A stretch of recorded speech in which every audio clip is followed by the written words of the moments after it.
How to hide your Mobile Legends history. To do this, open Mobile Legends Bang Bang on your phone. Once you are on the home screen, tap on the setting icon in the top left corner. After that, go to privacy section.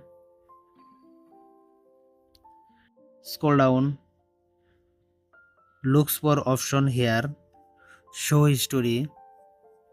Now tap on hide to all. Done. Your history is now hidden or limited. Go back to your profile. Tap on profile icon in the top right corner. After that, go to history. Check your history section.